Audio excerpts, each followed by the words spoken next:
montrer que la télévision est le lieu de censure multiples et pour la plupart invisibles, y compris pour ceux qui les exercent. Et ceci est important parce que l'analyse sociologique se heurte souvent à un malentendu lorsque elle met au jour des mécanismes cachés.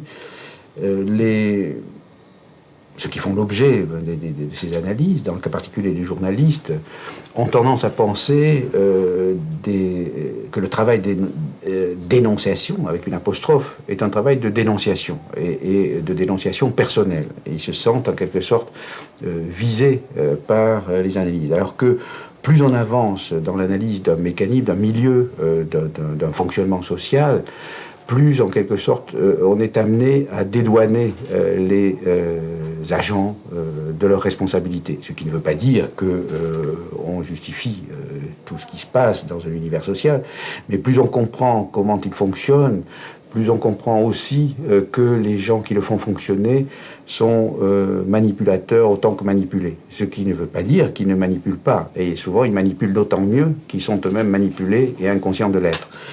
Donc, j'insiste sur ce point, tout en sachant que malgré tout ce que je dis sera perçu comme ce qu'on appelle une critique.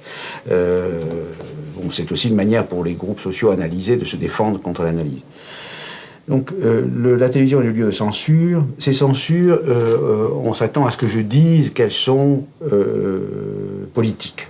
Et on pense que effectivement la télévision est sous le contrôle des gouvernements, des ministres de l'information.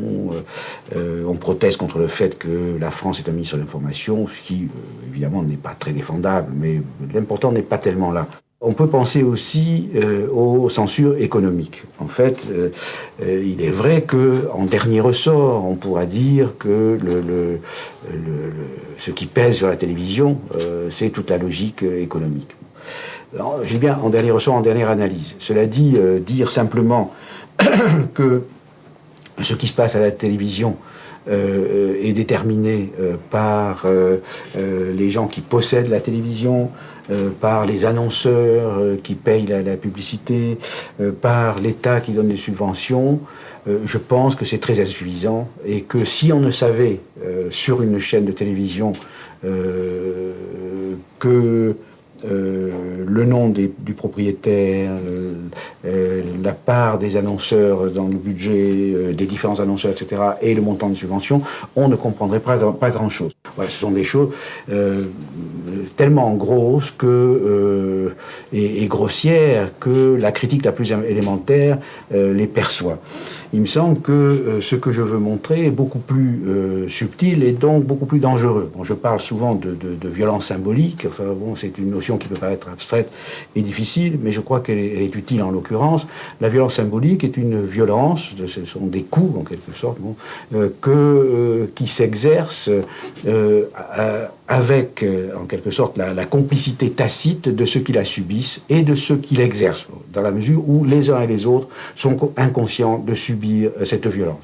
Et un des rôles de la sociologie, enfin c'est son métier, elle fait comme toutes les sciences, elle dévoile des choses cachées, inconscientes, et ce faisant, elle peut contribuer un petit peu à minimiser la violence symbolique qui s'exerce dans les rapports sociaux, et en particulier dans le rapport de communication médiatique. Alors, ce que je veux montrer donc, c'est une série, je veux mettre le doigt sur une série de mécanismes qui font que la télévision cache. La télévision cache tout en montrant. Et en un sens, plus elle montre, plus elle cache. Plus elle dévoile, plus elle voile. Alors, j'ai l'air encore de jouer au paradoxe, mais prenons le plus facile. Je vais aller constamment du plus facile, du presque conscient, jusqu'au, je crois, le plus difficile et le plus inconscient. Les faits divers. On pourrait dire, pour faire un jeu de mots, les faits divers, ce sont des faits qui font diversion. Le fait divers, c'est cette sorte de denrée élémentaire, rudimentaire de l'information, qui est très importante. Ça, je le dirai au moins 20 fois au cours de mon exposé. La rareté, la denrée la plus rare à la télévision, c'est le temps. Bon. Penser qu'on emploie des minutes si précieuses pour dire des choses si futiles, ça veut dire que ces choses si futiles, en fait, sont très importantes dans la mesure où elles cachent les choses précieuses, elles cachent les choses importantes. Alors, si j'insiste sur ce point, c'est qu'on sait par ailleurs qu'aujourd'hui, je n'ai pas les chiffres précis en tête, je n'ose pas les dire de mémoire, on sait qu'aujourd'hui, une proportion très importante, qui est de l'ordre de plus de 50% des gens, ne lisent aucun quotidien. Autrement dit, sont voués, corps et âme, à la télévision. Or, si elle fait ce que je dis, c'est-à-dire si par exemple en mettant en tête des faits divers, or vous pouvez vérifier, prenez France Info, dans 5 minutes, on peut faire la vérification, on va commencer par un fait divers, et de plus en plus, et puis quand ce n'est pas la page sportive, etc. Bon, en remplissant ce temps rare avec du rien, avec du vide, ou du presque rien, on écarte les informations pertinentes que devrait posséder le citoyen pour exercer ses droits démocratiques. La télévision a cette propriété qu'elle montre. Bon. Mais on peut paradoxalement cacher en montrant. Bon, alors maintenant, évidemment, en montrant autre chose que ce qu'il faudrait montrer, bon, si on faisait ce qu'on est censé faire, c'est-à-dire informer, mais on peut aussi cacher en montrant ce qu'il faut montrer, mais en le montrant de telle manière qu'on ne le montre pas, en montrant de telle manière que on le décompose, ou on le déconstruit, on le rend insignifiant, ou au contraire qu'on le construit de telle manière qu'il prend un sens qui ne correspond pas du tout à la réalité. Alors sur ce point, j'aurai l'embarras du choix, mais je prends deux exemples qui sont empruntés à un très beau travail de Patrick Champagne dans La misère du monde. Patrick Champagne a fait un chapitre consacré à la représentation que les médias donnent des phénomènes de misère, qu'on appelle de banlieue, etc., etc. Et il montre comment les journalistes, portés à la fois par les propensions inhérentes à leur métier, à leur vision du monde, à leur formation, à leur à leur disposition, etc., mais aussi par la logique de la profession dans laquelle ils se trouvent, etc. Il montre donc comment les journalistes, sous ces différentes contraintes, sélectionnent dans la réalité sociale et dans cette réalité particulière qu'est la vie des banlieues, un aspect tout à fait particulier et qui ne correspond en général pas à grand-chose. Alors, autrement dit, pour dire les choses très simplement, les philosophes appellent ça des catégories. Ce sont des catégories, ce sont des structures invisibles, bon, qui sont le principe de ce qu'on voit et de ce qu'on ne voit pas. Bon, bon, la métaphore la plus commode qu'emploient les professeurs qui veulent enseigner Kant, ils disent au fond ce sont des lunettes. Bon, et je pense que c'est pas faux, ce sont des lunettes, mais d'un type très particulier, des lunettes qui structurent d'une certaine façon, qui disent ça c'est important, ça c'est pas important, ça c'est bien, ça c'est mal, ça c'est masculin, ça c'est féminin, etc. Bon, alors ces catégories, nous en avons plein la tête, elles sont le produit de notre éducation, de l'histoire, etc., etc. Et les journalistes eux-mêmes ont des catégories à partir desquelles ils voient certaines choses, ils n'en voient pas d'autres, hein, et ils voient d'une certaine manière les choses qu'ils voient. Voilà les deux procédés. Ils opèrent donc une sélection et une construction de ce qui est sélectionné. Alors, principe de sélection. Le principe de sélection, c'est le sensationnel. C'est donc ce qui est sensible, immédiat, mais alors c'est encore trop vague. Le sensationnel, c'est aussi le spectaculaire. Bon, on est dans une logique du spectacle, on filme, etc. Donc il est normal qu'on filme des choses spectaculaires. La télévision appelle en quelque sorte du spectaculaire, du sensationnel, elle appelle à la dramatisation, elle appelle à la vision dramatique. Et un des problèmes étant d'avoir l'ouverture du journal. Il va y avoir une compétition entre les journalistes pour avoir l'ouverture, une compétition entre les journaux pour avoir la meilleure ouverture, etc., etc. Et tout ça va porter à la dramatisation. Donc dans les banlieues, ce qui intéressera, ce sont les émeutes. C'est déjà un grand mot. Ça peut être un chahut qui devient émeute. Alors là aussi, on fait le même travail sur les mots. Avec des mots ordinaires, on n'a rien à dire, on n'épate pas le bourgeois, ni le peuple. Donc il faut des mots extraordinaires. Donc les journalistes, grosso modo, s'intéressent à l'exceptionnel pour eux. Bon, ce qui peut être ultra banal pour d'autres, pour être extraordinaire pour eux, grosso modo, donc, ils s'intéressent à l'extraordinaire. Là, je crois que c'est pour résumer ce que j'ai à dire, l'extraordinaire, en mettant tiré entre les deux mots, l'extraordinaire, c'est-à-dire ce qui est extérieur à l'ordinaire, ce qui rompt avec la routine ordinaire. Et l'extraordinaire, c'est quoi? C'est ce qui n'est pas quotidien, ce qu'on ne voit pas tous les jours. Alors, c'est bizarre, les quotidiens doivent parler de ce qui n'est pas quotidien. Alors, c'est un problème.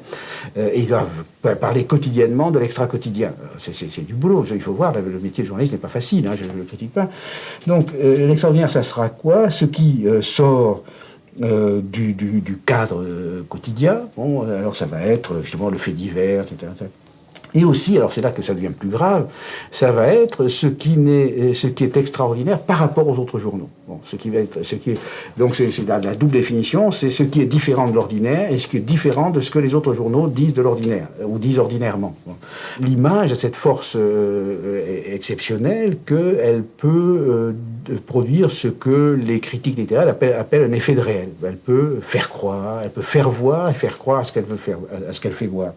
Et cette sorte de puissance d'évocation a des effets de mobilisation. Elle peut faire exister pas seulement des idées, pas seulement des images, des représentations, elle peut faire exister des groupes. Alors, il y a un autre exemple que prend Patrick Champagne dans son texte, c'est la grève des lycéens des années, je ne sais plus, il y en a eu tellement, grâce à Dieu, bon, c'était une des grèves des lycéens, et bon, c'était un petit événement dont le traitement illustre parfaitement tout ce que je viens de dire. Les journalistes avaient en tête 68, alors est-ce que ça serait pas de nouveau 68? Si 68, il faut vraiment pas le rater. Bon, alors on commence à filmer, puis on a affaire à des ados pas très politisés, qui savent pas trop quoi dire. Alors on crée des porte-paroles, les porte-paroles se prennent au sérieux, etc. Bon, et de fil en aiguille, la télévision qui prétend enregistrer, qui prétend être un to record, comme on dit, d'être un instrument d'enregistrement, devient un instrument de création, de réalité. Bon, elle fait voir, elle fait croire, et alors ça conduit à des choses extrêmement importantes. On va de plus en plus vers des univers où le monde social est décrit, prescrit par la télévision. La télévision devient en quelque sorte l'arbitre de l'accès à l'existence sociale et politique. C'est des gros problèmes de la politique, c'est de savoir comment imposer des principes de vision du monde, toujours les fameuses catégories, imposer des lunettes telles que les gens voient le monde selon certaines divisions, et disent ce qui est important, s'opposition entre les jeunes et les vieux, ou les étrangers et les Français, etc. Bon, cette opposition, ces principes d'opposition, on les impose et on fait des groupes. Bon, c'est ça l'enjeu. Et ces groupes se mobilisent et font convaincre de leur existence, font pression, font reculer le gouvernement, comme on dit, etc. Bon. Et dans ces luttes aujourd'hui, un des choix devient faut-il manifester pour la télévision ou manifester, et ceux qui en sont encore à croire qu'il faut manifester, que ça suffit, risquent de rater leur manifestation. Il faut de plus en plus produire des manifestations pour la télévision, c'est-à-dire des manifestations de nature à intéresser les gens de télévision, étant donné leur catégorie de perception. Voilà. Alors, j'ai dit jusqu'à présent, j'ai parlé comme si le sujet de toutes ces actions était le journaliste. Alors évidemment, le journaliste est une entité abstraite qui n'existe pas. Ce qui existe, ce sont des journalistes extrêmement différents, selon le sexe, selon l'âge, selon le journal, selon le médium. Il n'y a presque rien en commun entre la présentatrice de TF1 et l'éditorialiste du Monde, etc. etc. Bon, donc il y a toutes sortes de divisions, il y a une dispersion très grande de la population. Le monde des journalistes est un monde divisé, où il y a des conflits, des concurrents, des hostilités, etc., etc. Cela dit, mon analyse reste vraie, je crois, parce que ce que j'ai à l'esprit, c'est que cette image que produit globalement la télévision est beaucoup plus homogène qu'on ne croit. En ce qui concerne les biens symboliques, enfin les messages, la concurrence homogénéise. Bon, il suffit de comparer les couvertures des hebdomadaires français à 15 jours d'intervalle. On voit à peu près les mêmes titres. Et même, bon, il suffit de comparer les journaux télévisés, il suffit de comparer les journaux radiophoniques des chaînes à grande diffusion. Au pire, l'ordre des informations change, disons au pire ou au mieux.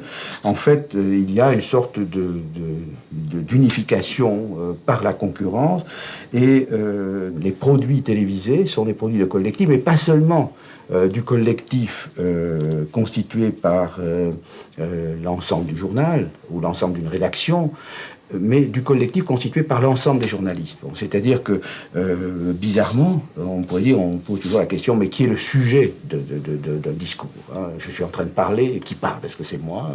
On n'est jamais sûr d'être le sujet de ce qu'on dit, hein. Pour une grande part, on dit des choses qu'on a apprises, etc. Bon, Descartes disait déjà, nous avons tous été enfants avant que d'être hommes. Enfin, nous disons beaucoup moins de choses originales que nous le croyons. Bon. Mais c'est particulièrement vrai dans des univers où les contraintes collectives sont très fortes, et en particulier les contraintes de la concurrence, dans la mesure où chacun des acteurs, des agents, des producteurs est amené à faire des choses qu'il ne ferait pas si les autres n'existaient pas, des choses qu'il fait pour arriver avant les autres, voilà. Alors, un phénomène très précis qui illustre très bien ça, c'est personne ne lit autant les journaux que les journalistes. C'est-à-dire, c'est une chose qu'on oublie. Moi, j'ai beaucoup d'amis journalistes, et ça m'amuse toujours. Et ils me disent, est-ce que tu as vu, est-ce que tu as lu, etc. Bon, c'est très étonnant. Ils pensent que tout le monde lit tous les journaux. Ils oublient, par exemple, que d'abord, il y a beaucoup de gens qui lisent pas les journaux, et ensuite que ceux qui lisent les journaux en lisent un. Il est très rare qu'on lise le même jour Le Monde et Libé, à moins d'être un professionnel. Bon. Alors, pour eux, l'instrument majeur, c'est la revue de presse. Bon, la revue de presse, qui est une fiction journalistique, ça n'amuse personne. D'ailleurs, c'est un truc rituel qui a dû être inventé au XIXe siècle, et qu'on vous assène tous les matins dans les radios, ou dans les radios surtout. Bon, la revue de presse, c'est un instrument professionnel, c'est-à-dire pour savoir ce qu'on va dire, il faut savoir ce que les autres ont dit. Ce qui fait que, par exemple, pour faire mon programme du journal télévisé de midi, il faut que j'ai lu les journaux du soir. Et pour faire mes titres du journal du soir, il faut que j'ai vu le 20h de la veille. Bon, alors, ça fait partie des prérequisites, des exigences tacites du métier. Bon. Donc, et alors, c'est à la fois pour être dans le coup, pour voir ce qu'ils ont fait, etc., pour se démarquer, mais se démarquer, c'est souvent des différences infinitésimales auxquelles les journalistes accordent une importance fantastique et qui passent complètement inaperçues des téléspectateurs. C'est une de leurs croyances.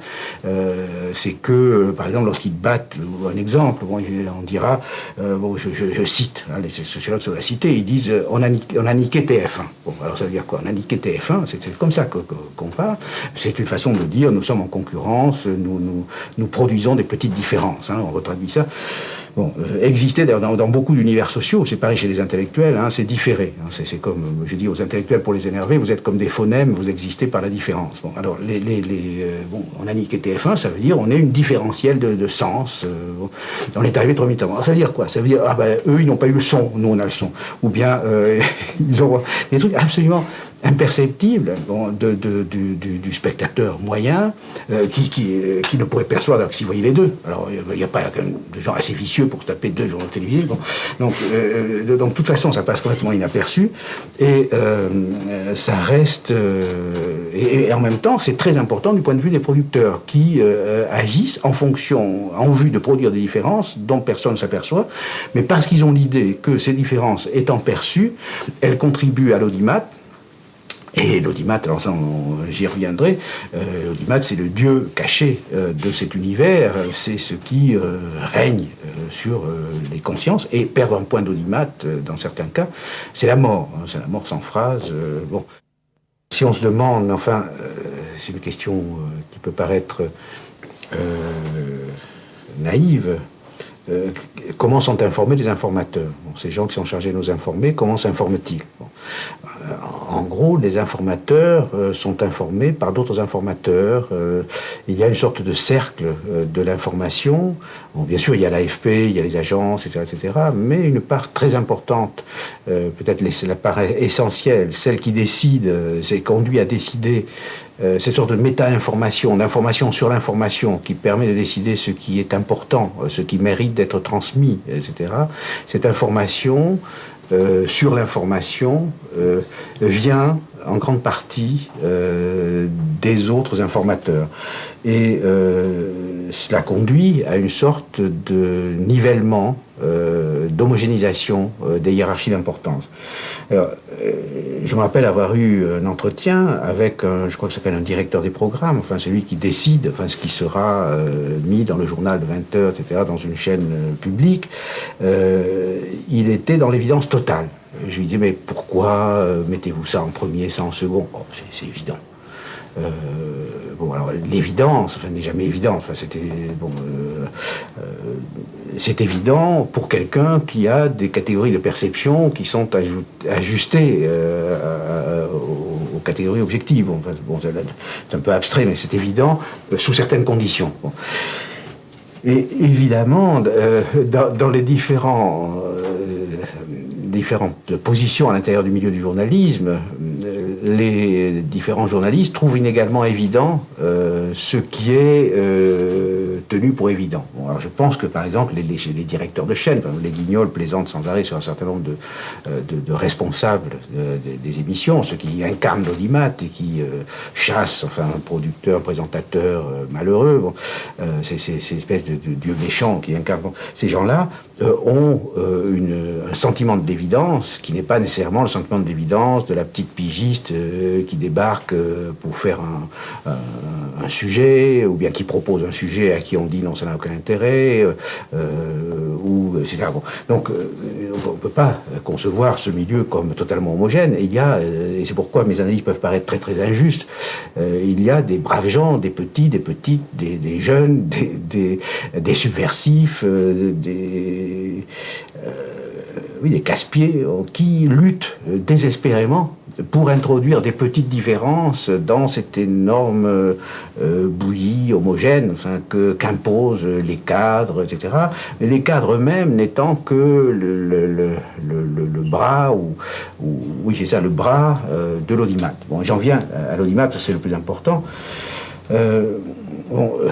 L'audimat, donc, c'est cette mesure du taux d'audience dont bénéficient les différentes émissions, et il y a des mécanismes, enfin actuellement, dans certaines chaînes, qui permettent de vérifier l'audimat quart d'heure par quart d'heure, etc. Donc on peut voir quand ça baisse, etc. Et même, ça c'est un perfectionnement qui a été introduit récemment, on peut même voir les variations par catégorie sociale grossière, etc., etc. Donc on a une connaissance très très précise, enfin, de ce qui passe et ce qui passe pas, etc.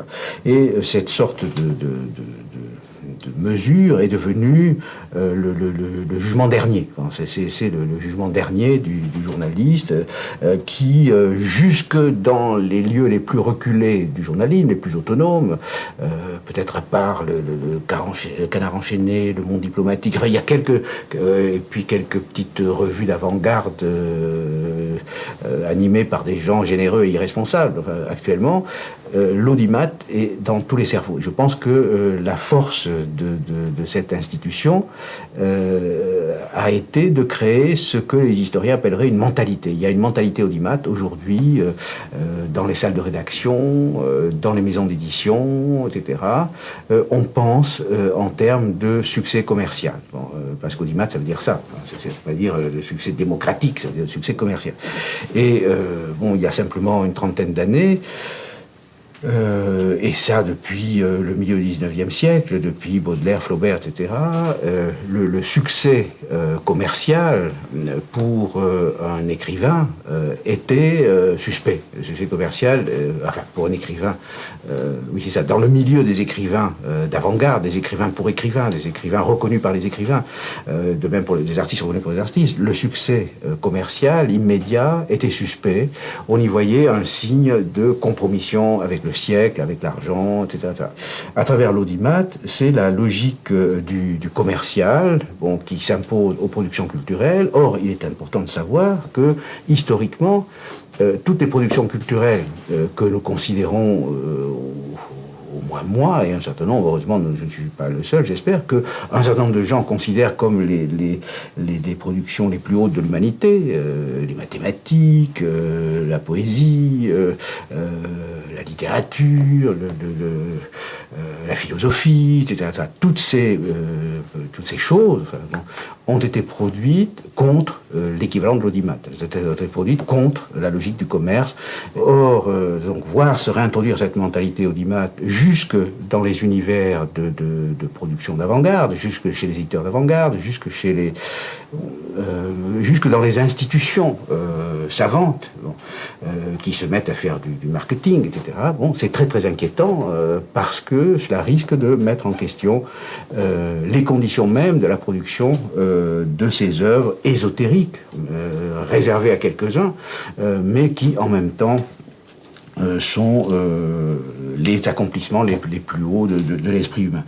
Donc l'audimat presse et introduit la logique du commercial. Et alors sur la télévision, il exerce un effet tout à fait particulier, c'est qu'il se retraduit par la pression de l'urgence, la concurrence entre les journaux, la concurrence entre les journaux et la télévision, la concurrence entre les télévisions prend la forme d'une concurrence temporelle pour le scoop, pour être le premier. Bon. Et par exemple, dans un livre de Alain Accardo, où il présente un certain nombre d'entretiens avec des journalistes, il montre comment les journalistes de télévision sont amenés, parce que tel médium, telle télévision concurrente a couvert une inondation, aller couvrir l'inondation en essayant d'avoir quelque chose que l'autre n'a pas eu. Enfin bref, il y a des objets, les inondations, les incendies, les catastrophes, etc., bon, qui sont imposés aux téléspectateurs parce qu'ils s'imposent aux producteurs, et ils s'imposent aux producteurs parce qu'ils sont imposés aux producteurs par la concurrence avec d'autres producteurs, etc. Cette sorte de pression croisée que les journalistes font peser les uns sur les autres, donc, est génératrice de toute une série de conséquences qui se retraduisent par des choix, par des absences, par des présences, etc. Il est vrai qu'il y a un lien entre la pensée, bon, et le temps. Et je pense qu'un des problèmes philosophiques majeurs, enfin, que pose la télévision, c'est le problème des rapports entre la pensée et la vitesse. Est-ce que on peut penser dans la vitesse? Est-ce que la télévision, en donnant la parole à des penseurs qui sont censés penser à vitesse accélérée, ne se condamne pas à avoir on pourrait dire des fast thinkers, des penseurs accélérés qui pensent plus vite que leur ombre, et qui pensent précisément. Alors on peut se demander pourquoi sont-ils capables de répondre à ces conditions tout à fait particulières. Pourquoi arrivent-ils à penser là où personne ne pense plus, hein, parce que, semble-t-il, la réponse, parce qu'ils pensent par idée reçue. C'est-à-dire, c'est l'expression de Flaubert sur laquelle on ne réfléchit pas. Dictionnaire des idées reçues, ça veut dire des idées reçues par tout le monde, mais ça veut dire aussi des idées qui, quand vous les recevez, sont déjà reçues. Donc le problème de la réception ne se pose pas. Le problème de la communication, que ce soit la communication d'un livre, d'un message télévisuel, etc., le problème de la communication majeur, c'est est-ce que les conditions de réception sont remplies? Est-ce que celui qui écoute a le code pour décoder ce que je suis en train de dire, etc. Bon, quand vous envoyez une idée reçue, c'est comme si c'était fait. Le travail est résolu. Vous envoyez alors les lieux communs qui jouent un rôle énorme dans la conversation quotidienne ont cette vertu, c'est que tout le monde peut les recevoir. Donc la pensée, tout court, la pensée est par définition subversive. Bon, c'est-à-dire elle doit commencer par démonter des idées reçues et ensuite elle doit démontrer. Bon, et quand Descartes parle de démonstration, il parle de longues chaînes de raisons. C'est-à-dire ça prend du temps. Il faut enfiler une série de propositions enchaînées par des donc en conséquence. Cela dit est entendu que, etc. Bon, ce déploiement de la pensée pensante, enfin, est intrinsèquement lié au temps.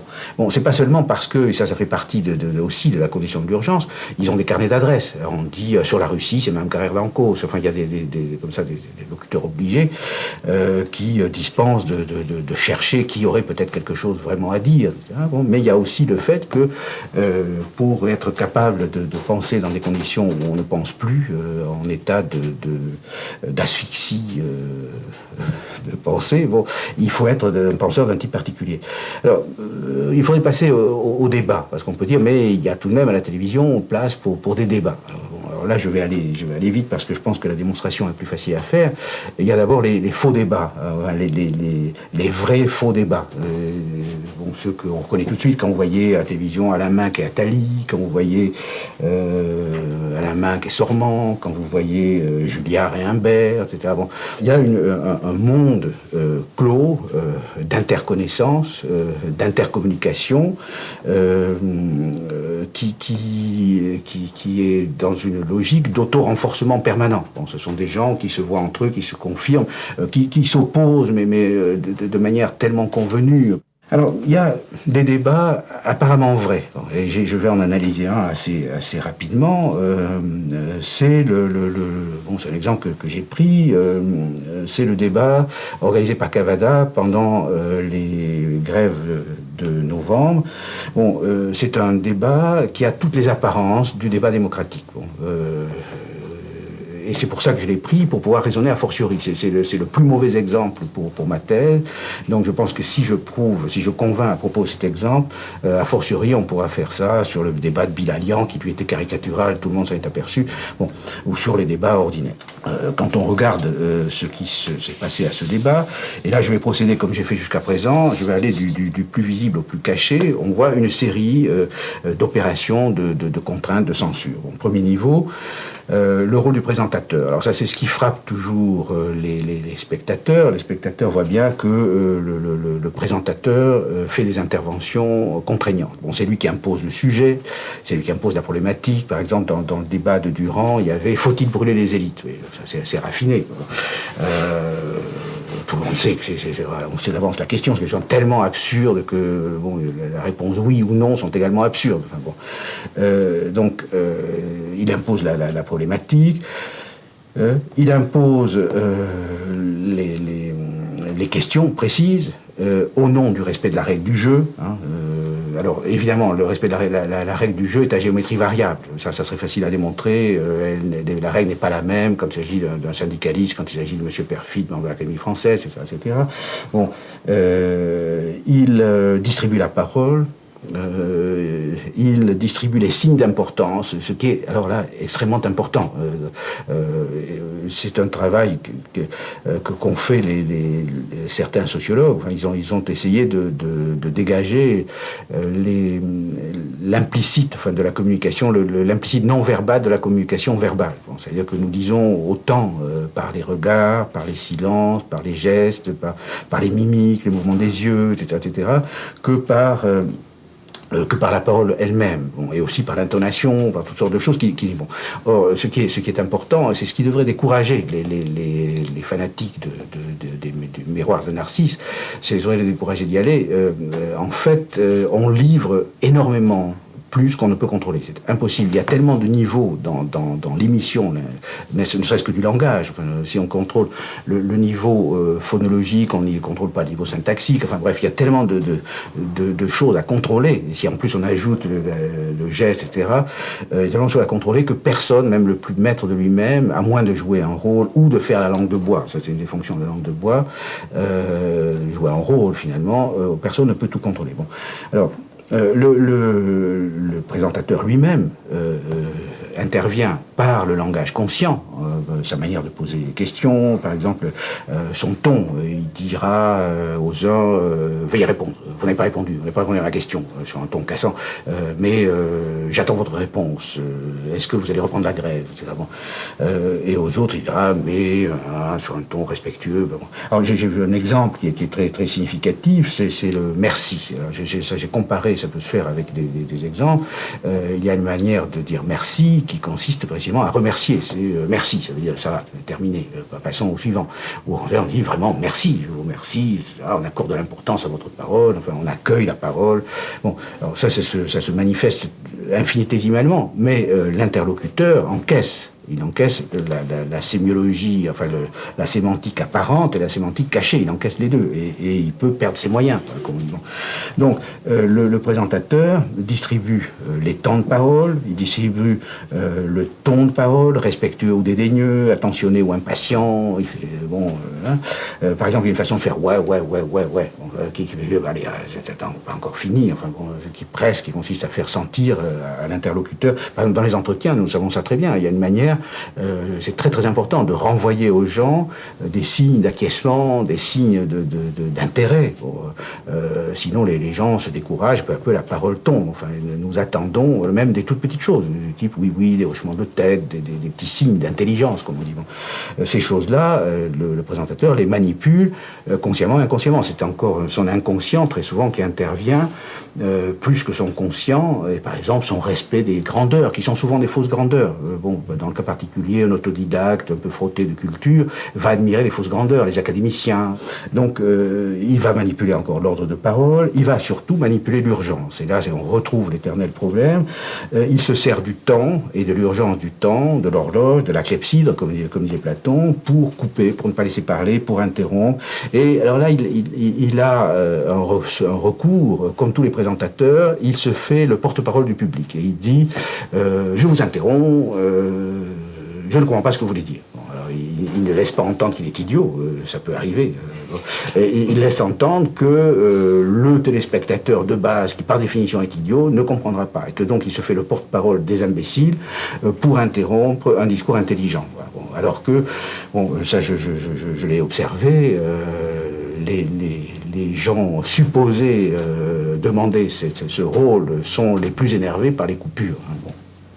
Les apparences de l'égalité sont respectées, et on peut dire, dans le cas particulier, parce que ça pose un problème tout à fait important du point de vue de la démocratie, que, évidemment, tous les locuteurs ne sont pas égaux sur le plateau. C'est évident que quand vous avez des professionnels du plateau, c'est une habitude, etc., des professionnels de la parole et du plateau, et en face d'eux, des amateurs, ça peut être les grévistes qui autour d'un feu de bois, etc., évidemment que c'est une inégalité extraordinaire, et que pour arriver à un tout petit peu d'égalité, il faudrait que le présentateur soit inégal, c'est-à-dire qu'il assiste, comme nous avons fait nous dans notre travail.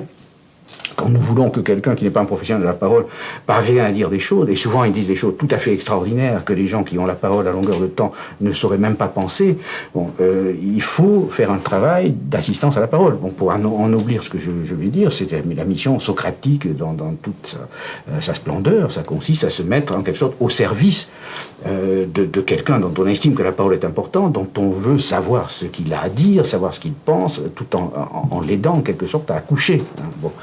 Alors c'est pas du tout ce qu'ils font. Non seulement ils n'aident pas les défavorisés, si on peut dire, mais ils les enfoncent. Là, on est encore au niveau phénoménal. On a le présentateur, son rôle. Une partie de ce que j'ai dit est conscient. Pas chez les présentateurs. La preuve, quand je dis ça à des présentateurs, ils sont indignés. Mais je répète, comme j'ai dit tout à l'heure, ils ne le font que mieux. Alors, deuxième niveau, la composition du plateau. La composition du plateau elle-même est extrêmement importante. C'est un travail invisible dont le plateau lui-même est le résultat. Par exemple, il y a tout un travail d'invitation préalable. Il y a des gens qu'on ne songe pas à inviter. Il y a des gens qu'on invite et qui refusent. Il y a toute une série le plateau est là, et c'est une illusion, entre anthropologique. Enfin bon, le perçu cache le non perçu. Et on ne voit pas dans un perçu construit les conditions sociales de construction. La composition du plateau est importante parce que c'est là que c'est la limite, c'est les face à face où on dit monsieur, vous avez 30 secondes, vous avez consommé vos 30 secondes, on ostente, enfin l'égalité et le présentateur sonne comme un arbitre. Mais c'est toujours, la règle est toujours celle-là. Je suis là pour que tout soit égal. En fait, le nombre d'acteurs engagés, par exemple, il y avait 2 catégories sur ce plateau. Il y avait des acteurs engagés. Les grévistes étaient des gens qui étaient des protagonistes. Et puis il y avait d'autres qui étaient aussi des protagonistes, mais qui avaient l'air d'observateurs, qui étaient là pour dire. Il y avait des gens qui étaient là pour s'expliquer, on leur demandait l'explication, mais pourquoi vous faites ça, pourquoi vous embêtez les usagers, etc. Et d'autres qui étaient là pour expliquer. Donc ça s'était fait une grosse différence, qui était en position de métadisque. Bon, alors dernière propriété invisible de cet espace, c'est la logique même du jeu de langage, comme dit le philosophe. C'est-à-dire il y a des règles tacites, enfin, de ce jeu qui va se jouer, et chaque univers social où se passe du discours a une structure telle que certaines choses peuvent se dire et d'autres non, etc. Alors, première implicite de ce débat, de ce jeu de langage, le modèle du débat démocratique réduit au modèle du catch. Bon, c'est-à-dire qu'en fait, il faut qu'il y ait des affrontements, le bon, la brute, etc. Bon, et en même temps, tous les coups ne sont pas permis, c'est-à-dire qu'il faut que les coups se coulent dans la logique du langage formel, du langage savant. Bon, il y a autre propriété de l'espace, la complicité entre les professionnels que j'ai évoqué tout à l'heure. Enfin bon, les gens de télévision appellent ces gens-là que j'appelle les fast thinkers, là, les spécialistes de la pensée jetable. Ces gens-là, on les appelle des bons clients. Ce sont des gens qu'on peut inviter. On sait qu'ils seront de bonne composition, qu'ils vont pas vous soulever des problèmes, qu'ils vont pas vous faire des histoires. Ils parlent comme des robinets, sans problème. Bon, alors on a un espace donc de bons clients qui sont comme des poissons dans l'eau, et puis d'autres qui sont des poissons hors de l'eau. Bon. Et puis, enfin, dernière chose invisible, c'est l'inconscient. Ça, j'y fait allusion constamment. L'inconscient des présentateurs, et moi, il m'est arrivé très souvent, même en face de journalistes très favorables, très bien disposés à mon égard, d'être obligé de commencer toutes mes réponses par une mise en question de la question. Bon, c'est-à-dire les questions, le journaliste, encore une fois, il a ses lunettes, il a ses catégories de pensée, etc. Il vous pose des questions qui n'ont rien à voir avec rien. Enfin, bon, par exemple, sur les problèmes des banlieues, ils ont tous les fantasmes que j'ai évoqués tout à l'heure. Et avant de pouvoir répondre, il faut dire poliment, oui, votre question semble se poser, mais il me semble qu'il y a une question plus importante, etc. Et quand on n'est pas un tout petit peu préparé, on répond à des questions qui ne se posent pas, qui ne se posent que dans la tête des journalistes. Il apparaît que la télévision est un instrument de communication très peu autonome, sur lequel s'exerce toute une série de contraintes qui tiennent à la fois aux relations sociales entre les gens qui produisent, mais aussi, et c'est peut-être le plus important, aux structures mentales de ces gens, c'est-à-dire à tout ce qu'ils ont dans la tête du fait de leur formation, de leur origine, de leur éducation, et aussi du fait de la place qu'ils occupent dans cet univers social qu'est le monde journalistique. Alors, cet instrument de communication qu'est la télévision, apparemment débridé, est en fait bridé.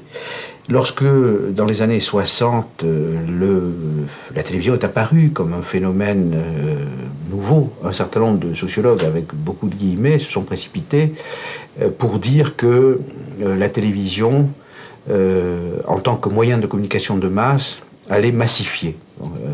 La télévision était censée niveler, identifier peu à peu tous les consommateurs de télévision et produire une sorte de consommateur culturel de masse.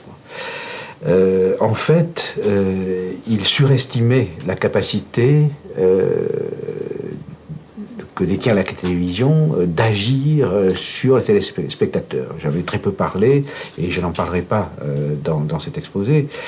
Ce qu'il sous-estimait, c'est la capacité de la télévision, la capacité qu'a la télévision d'agir sur les gens qui la produisent et sur les autres journalistes, et plus généralement sur l'ensemble du milieu des producteurs culturels.